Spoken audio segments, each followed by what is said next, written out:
Hello and welcome to the A-Level Religious Studies Induction at Herts and Essex High School. So this today for you is going to be an outline of the course, including all vital information, as well as a taster lesson introducing you to some key skills and tasks within religious studies. Okay, so let's meet the team that will be teaching religious studies for A-Level next year. The voice you are listening to right now is Miss Keeble. I am subject leader for religious studies and I teach the ethics and Christianity proponents of the course.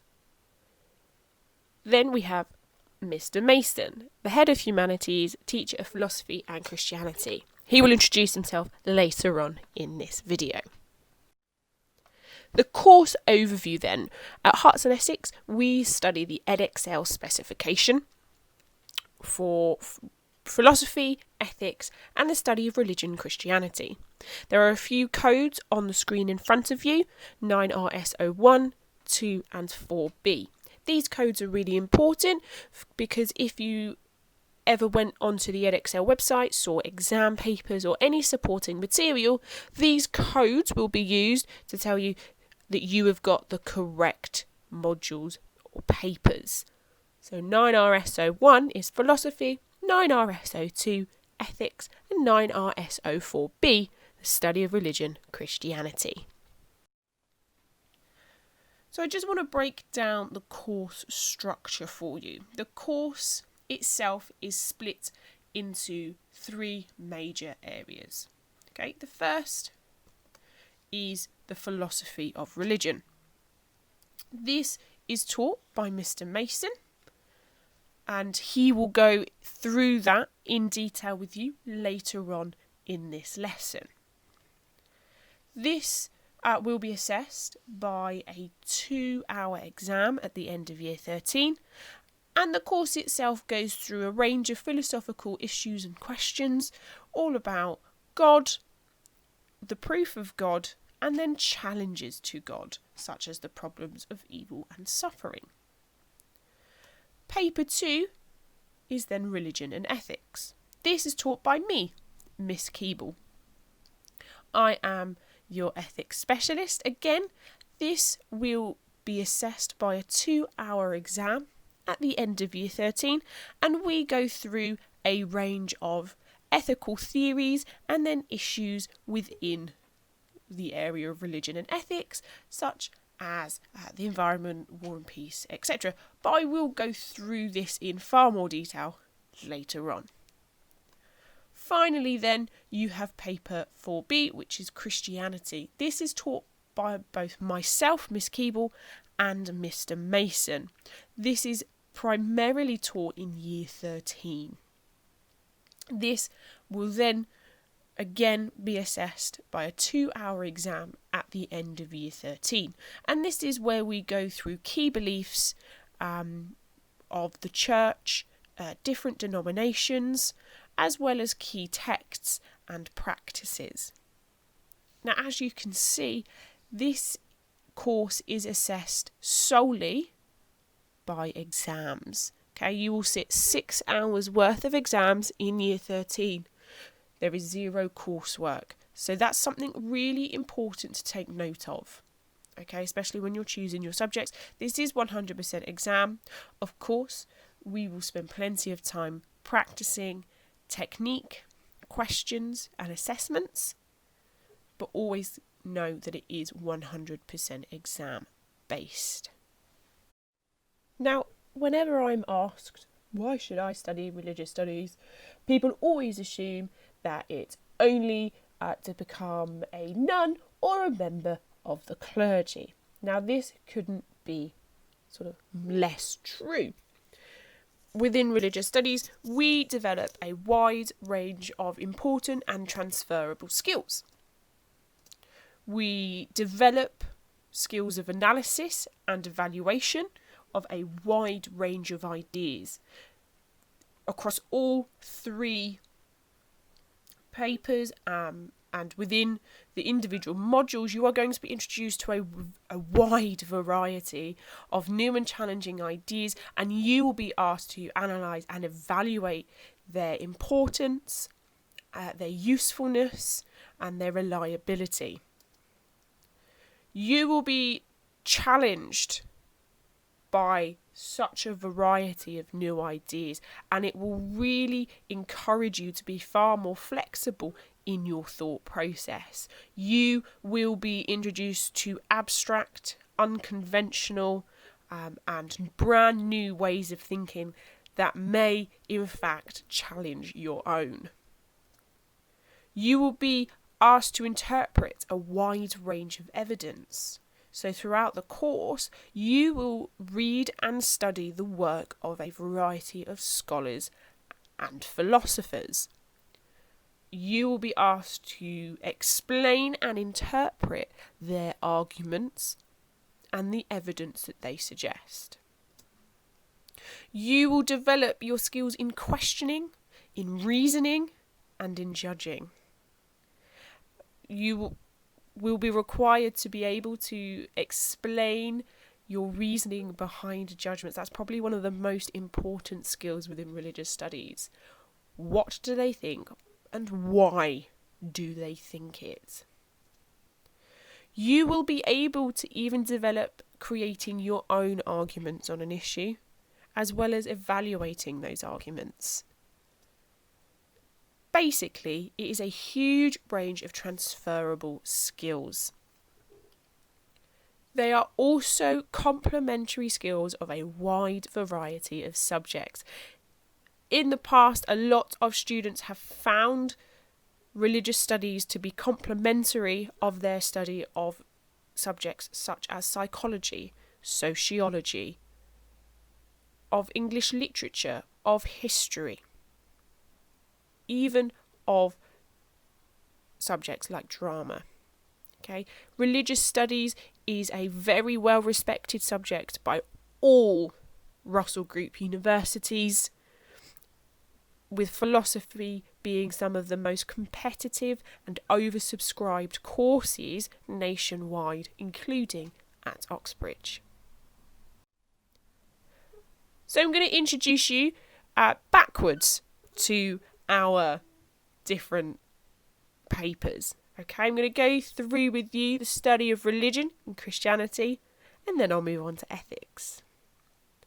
So most of you at GCSE will be very comfortable with discussing and explaining key religious beliefs, especially of Christianity. So we wanted to continue the hard work and knowledge that you have already created and cemented at GCSE, to develop that and deepen that at A level.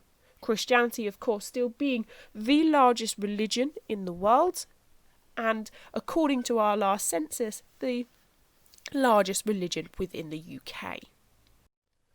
So a wide variety of things are taught within the Christianity paper. So we start with key beliefs, values and teachings. None of these should be new to you. We look at the nature of God, his different characteristics such as his omnipotence. We look at the Trinity and the relationship between the Father, Son and Holy Spirit. We look at the Church and what does Catholic really mean. We look at the unity of the Church, and we look at the importance of things such as bishops. And then we look at key moral principles such as love thy neighbour. We'll then move on to sources of wisdom and authority, looking at the Bible and Jesus, why they are sources of authority and how and what authority they provide. We'll look at a wide range of practices in worship, such as the Eucharist and the different interpretations of the bread and the wine, as well as different creative expressions, such as hymns and art. You will look at the development of Christianity over time and how it faces challenges from science, secularisation and society becoming less religious, as well as new movements within Christianity itself, such as liberation theology, black theology, okay, even feminist movements within theology. You'll look at the key works of scholars looking at atonement theory, and then you'll look at a comparison of Barth and Hick, both very important within the Christianity paper.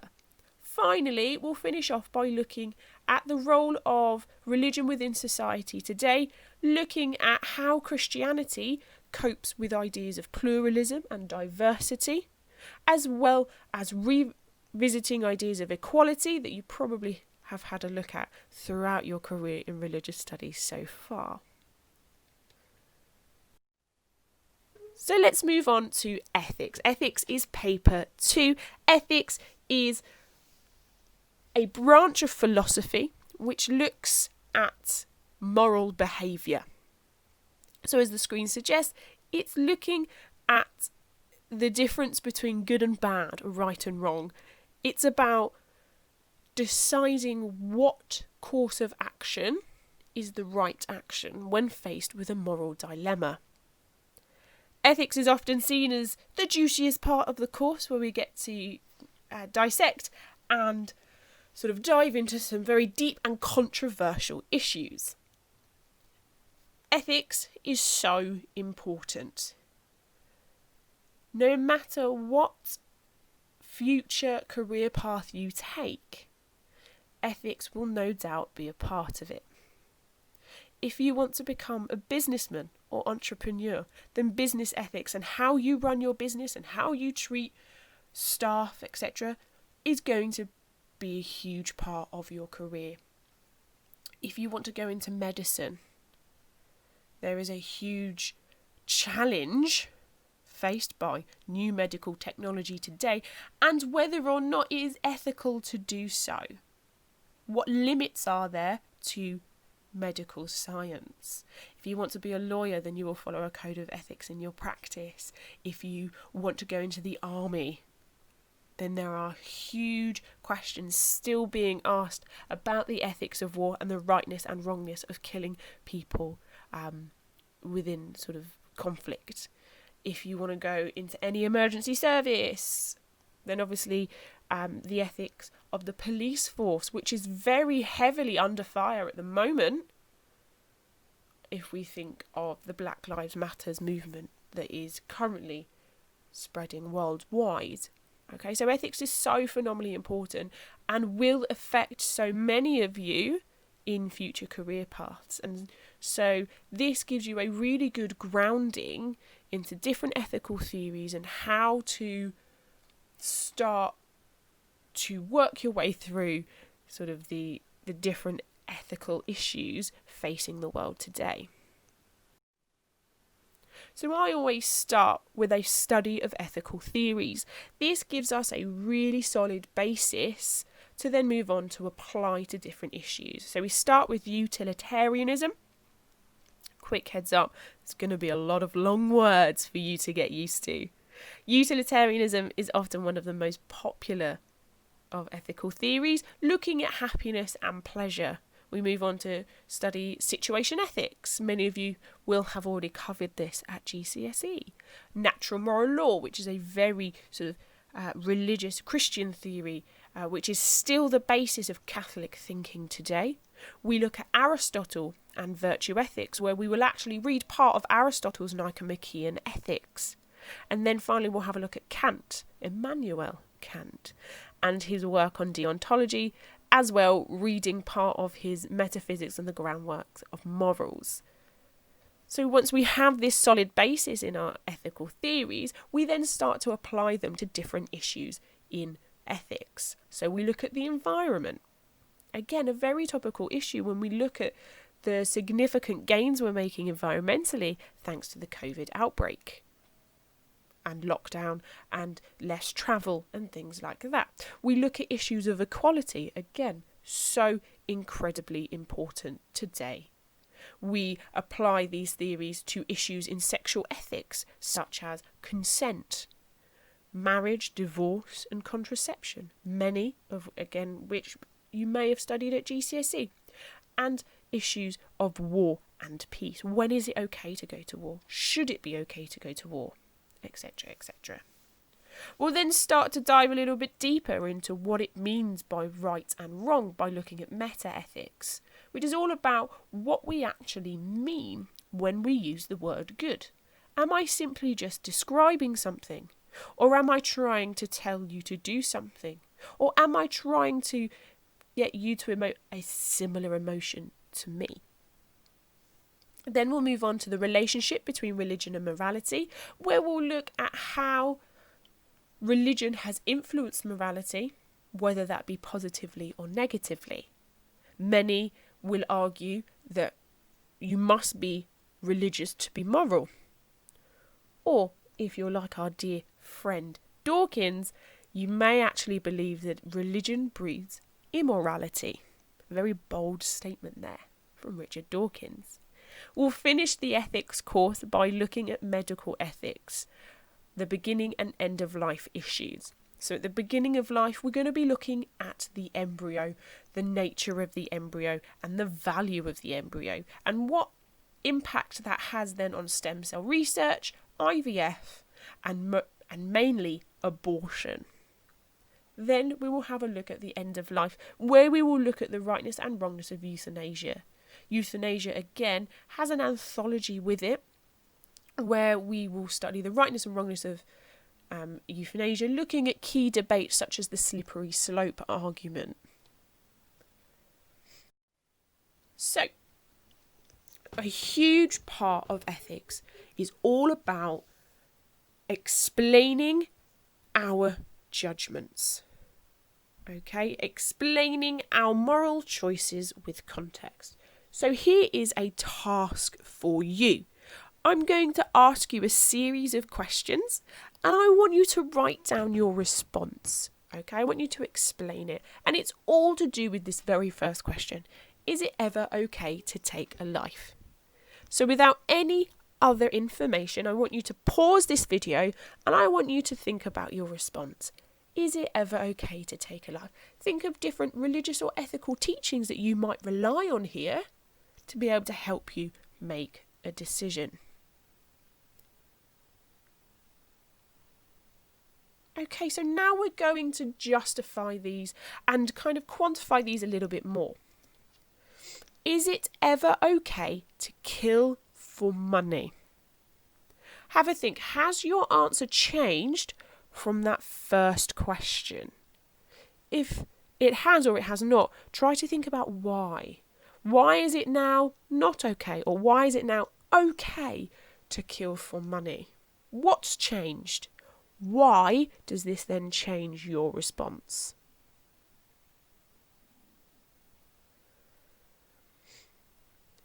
Okay, is it ever okay to kill in self-defense? Again, pause, write down your answer. Why has it changed? Is it different from the previous question? If so, why? Is it ever okay to kill in war?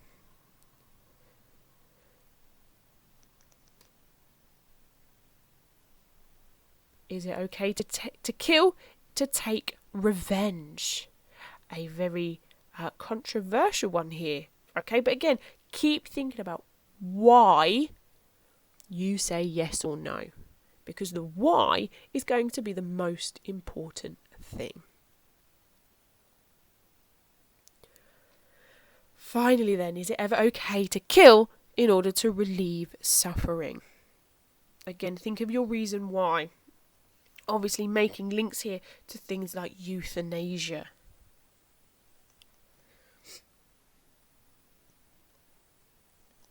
Is it okay to kill to save another's life? A very famous conundrum within the philosophy of morality is the trolley problem. A trolley is hurtling down the track towards either one person or 5 people. If you do nothing, it will kill 5 people. The one person will be safe. If you change the course of the trolley, you will kill 1 person and save 5. Is that okay to do so? Why? So from that task, you should see that it is the justification of the moral choices that are important. We may believe that self-defense is a far more moral reason to kill someone than revenge or taking money, but it's the why that's so important. So I've got a range of suggestions here. Maybe it's about applying your decision to everybody else. If you're okay with everybody else following your choice, then it'll be okay for you to do so. Okay, we call that universalizability. Is it right or wrong because of the rules set by your religion or your society? Is it right or wrong based on a gut instinct or feeling?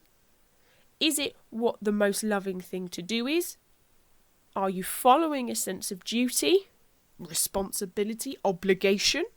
Or are you just trying to make the most people happy? These are all theories. These are all sort of the key principles from different moral theories, okay? And they are all used to justify moral choices. So what you're going to do is you're going to press pause in a moment and you're going to choose one of these ideas. You're going to give a range of suggestions about what is good about it and what is bad about it. And I want you to think of examples, okay? In what examples do you think it is a good way to make decisions? And in what examples is it a bad way to make decisions? Okay, you're starting to evaluate here. You're starting to consider how useful these theories, these principles are when making moral decisions. So when you think about making the most people happy, lots of us might think that that's probably the way we naturally make decisions. However, people are always going to be left sad or hurt or upset. If we follow the rules set by religion or society, that we know a person of authority will be pleased by what we say and what we do, whether that be God or the government. However, what happens when we don't agree with that rule? Many Christians struggle to put together their own personal beliefs about things like homosexuality, even though in the Bible it clearly condemns such acts. If we do what is the most loving thing, it's a very broad, very ambiguous statement, because what is loving to me may not be loving to you too. So hopefully I've given you a quick taste into what we'll hopefully be studying together in ethics next year, looking at how we justify moral choices and then being able to apply it to examples and evaluate them. I'm now going to pass you on to Mr. Mason, who's going to take you through the philosophy section.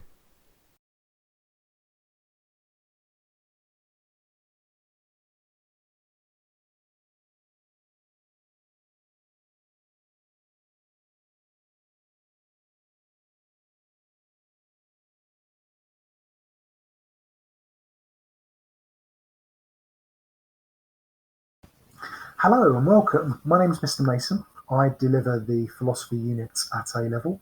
I also teach a couple of the Christianity units as well. My aim is to do three things with you. Firstly, to give you a quick introduction to philosophy. The second is to give you an overview of the philosophy side of the course. And finally, I'd like to give you a couple of tasks to do to get you thinking philosophically. So let's begin by looking at what the word philosophy literally means. So the word philosophy comes from two Greek words, philo and sophos, and they can be translated into English as love of wisdom or love of knowledge. Now, philosophy is an academic discipline. It's something that you can study, but it's also seen as an activity that you can engage in to help you understand more about yourselves, but more about the world around you as well. Now, philosophy as a discipline is very broad. You can find philosophy in other subjects, like the philosophy of art, philosophy of music, philosophy of science. But for our purposes, we will focus on the philosophy of religion. So what is the philosophy of religion? Well, primarily it's an investigation into the existence of God. We will look at different arguments put forward for God's existence, and we'll look at other arguments perhaps against God's existence as well. We'll focus on the study of issues around belief, including the afterlife and what different religious traditions have to say about that. We'll look at religious experience, whether it's possible to experience God through things like visions and voices. And we'll also look at the challenge of science, whether science and religion are in conflict or whether they can be compatible in some way. Now, by studying philosophy, it will provide you with a toolkit, a set of skills of analysis and evaluation to really answer these sorts of big ultimate questions and engage in these debates. Those skills that you will take from this subject will be very much applicable in other subjects that you study, and maybe even in future or further degree study. Now, philosophy is challenging. Philosophy is hard. It will make your head hurt from time to time. You may need to read philosophical passages a couple of times to really get your head around it. But I must stress it's incredibly rewarding and incredibly fascinating. It's one of those subjects that I think if you are willing to reflect and enjoy reflection and you're inquisitive, you like to ask questions, you like to think deeply about things, then this is absolutely the subject for you. So what's actually involved in the philosophy course? Let's now have a quick look at some of the different units that you'll be studying. Let's start top left with philosophical issues and questions. Now here we will look at three traditional arguments for God's existence: the design argument, the cosmological argument, and the ontological argument.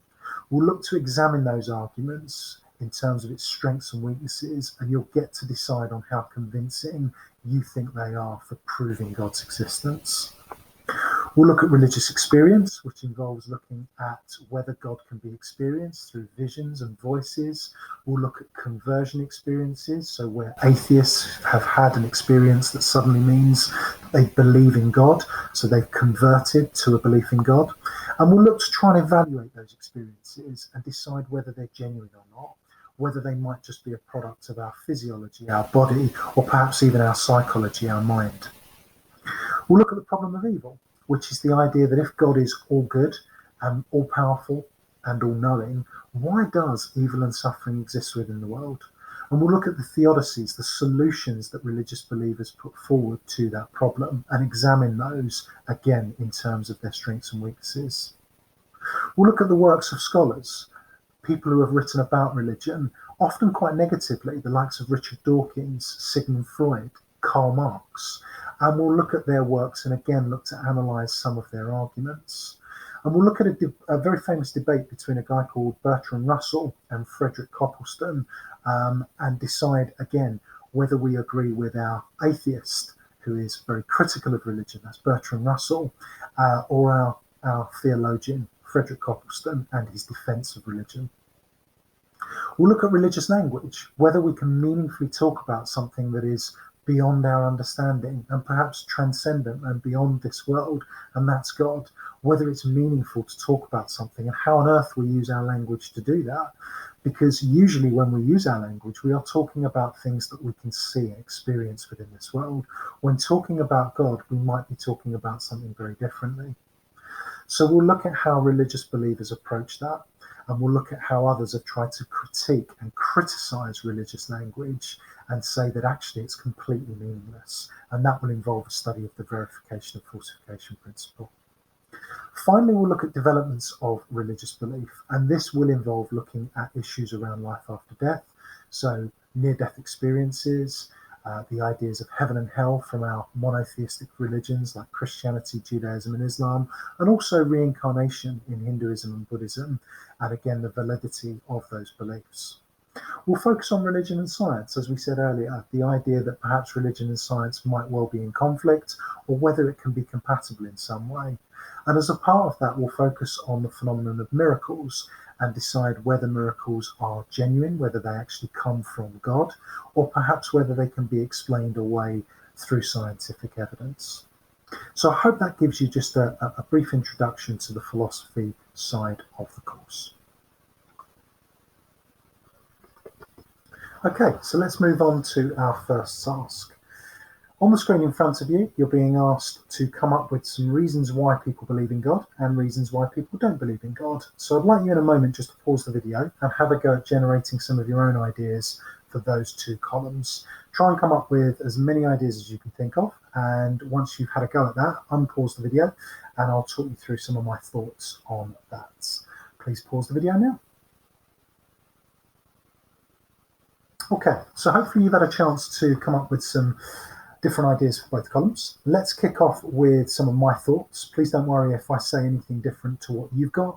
There may be some overlap, but it doesn't matter if what I say is different. It might just be useful to hear some of the reasons perhaps that I think people believe in God and some of the reasons why I think people don't believe in God. So let's kick off with reasons why they do. I think upbringing is probably one of the primary reasons. If you are brought up in a religious household, you are very likely to adopt that religious belief. And therefore, that's one reason. Another reason might be religious experience. Perhaps you have some form of experience of God in your life, or an experience that you relate to God in your life that makes you believe, or perhaps even converts you from an atheist to a believer. Third reason might be something about the world's design. Maybe we look at the world and we see certain things within it that we just don't believe have happened by chance, that appear to have structure and design behind it.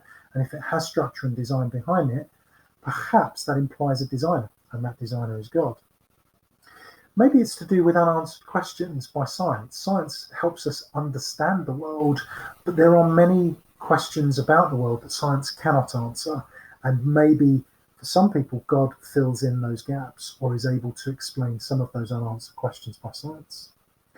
We might try and use logic in some way and say that certain things that happen in this world would make much more sense if God exists. One such example could be something along the lines of a young child, let's say, with a debilitating illness that cuts their life short. We may question why that would be allowed to happen if God didn't exist. If God does exist, is there an opportunity for that child to receive an afterlife or a reward to make up for the short lifespan or the amount of suffering they went through in this life? Could be a possible argument put forward. Maybe there's something around meaning and purpose in life, that religion and a belief in God gives you that meaning, that purpose, maybe even that comfort to deal with quite difficult, trying circumstances that might occur. So those are some of the reasons why people might believe in God. Don't worry if you've got other things, but those are just some of my thoughts. Reasons why people don't believe in God. I think, again, we can start with upbringing. We can say that if you're brought up in an atheist household, you're very likely to hold atheist beliefs. So, again, upbringing, I think, is a reason. The problem of evil is, or does tend to be, one of the sort of key rocks of atheism, key challenges to belief in God. The idea that if God is supposed to be all good and all loving and all knowing, why does evil and suffering happen in the world?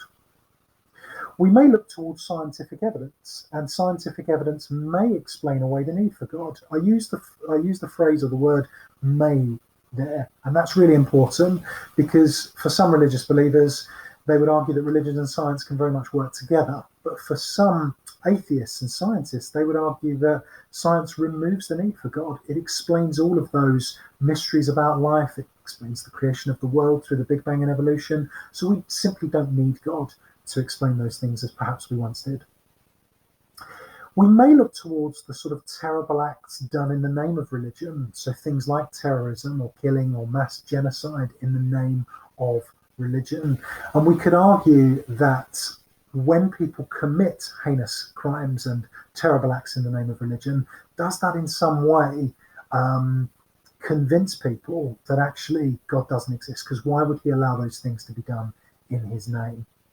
So I hope that just gives you a few examples there of the sorts of reasons why people do and don't believe in God. Again, you may have put down some very different things. It doesn't matter, but hopefully it's just got you thinking about that. Let's move on to the next slide. Now, as I said earlier, in terms of evidence, I think it's something that probably needs to be conceded that arguments for both sides can be put forward, but we'll never know for definite one way or the other. Our religious believers, I think, will always believe, and our atheists will perhaps never be convinced in many cases that there is a God. So it's always going to be something that we're going to have to make up our own mind on and have to decide which pieces of evidence most convince us. Now, there was an ancient philosopher really called Blaise Pascal, who was both a philosopher and a mathematician.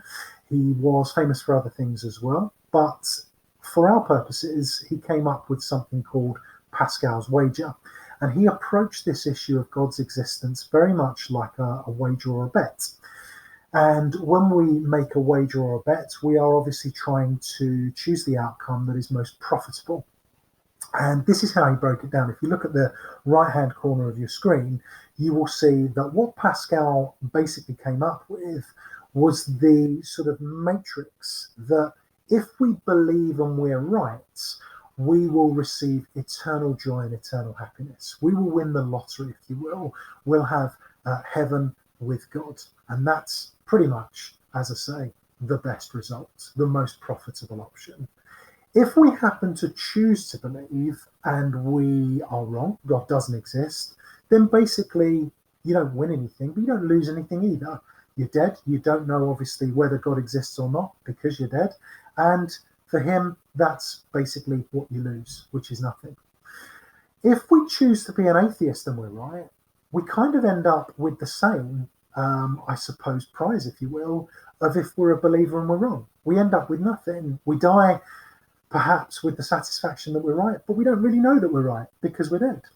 And of course, if we happen to be an atheist and we are wrong and God does exist, then certainly if we go back to Pascal's time, we would end up in hell. We would end up with eternal suffering. So his argument, his point that he's trying to make is that I suppose the wager, the best bet to make is to believe in God because that is the most profitable option. Seems quite a selfish way of approaching this, but I think he's just trying to show that actually belief in God is reasonable. It's rational on those grounds. Now, someone that didn't agree with Blaise Pascal is the modern scientist and evolutionary biologist Richard Dawkins, who we see on the screen in front of you. And he certainly would argue with Blaise Pascal and say that belief in God is not reasonable. Do we need evidence or faith? According to Dawkins, no. Faith is the great cop-out, the great excuse to evade the need to think and evaluate evidence. In other words, for him, religious belief is all about excuses. It's all about avoiding evidence, avoiding the need to think. He thinks that actually science is the only way to lead your life. Any form of religious belief is just childish, it's immature, it doesn't really fit into the modern world. And according to him, faith is belief in spite of, or even perhaps because of, the lack of evidence. So again, he's accusing religious believers of having no evidence in favour of their belief. And we could even take that further, or he even takes that further to suggest that religion is the root of all evil.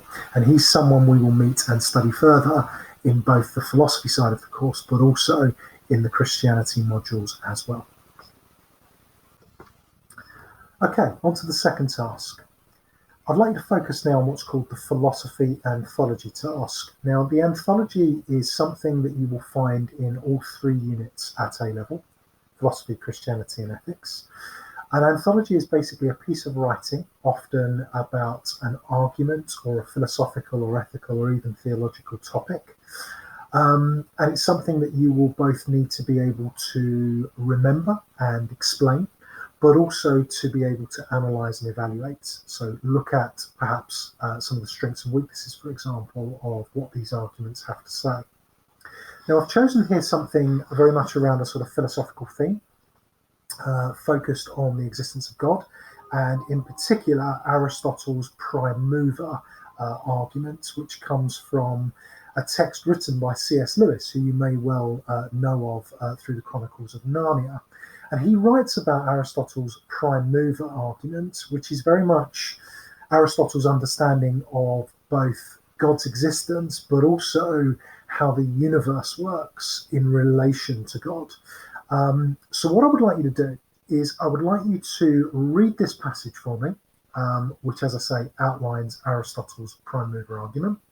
And then I'd like you to attempt questions 1 to 3. So the first question is to explain in your own words what Aristotle's theory of a prime mover is. Question 2, what characteristics does the prime mover have? So again, try and pick out some of the information from the text there to help you.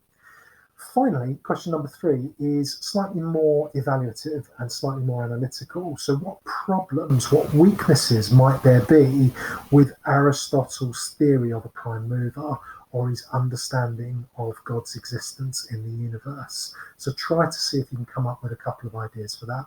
So pause the video in a moment and have a go at those 3 tasks for me. And as always, I will talk you through what I think the correct responses are to those questions, and you can compare what you've got with my thoughts. So please pause the video now.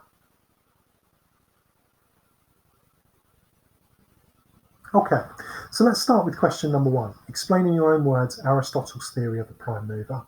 So hopefully what you've got is something along these lines. Don't worry again if it's not exactly what I've said, as long as it's representing in some way the sort of general ideas that I'm going through. So you could start by saying, well, look, Aristotle believed things don't move on their own. Something has to make them move. In other words, you have to have a cause to have an effect. Okay. Now, an example of that would be something like a ship. A ship doesn't move on its own. It absolutely needs something to move it. It could be an engine, or in certainly Aristotle's time, it would have been the wind, obviously moving the sails and therefore helping the ship to move overall. Now, for Aristotle, a series of causes cannot be infinite. In other words, we can look at cause and effect in the world, and we can trace cause and effect back a fair way.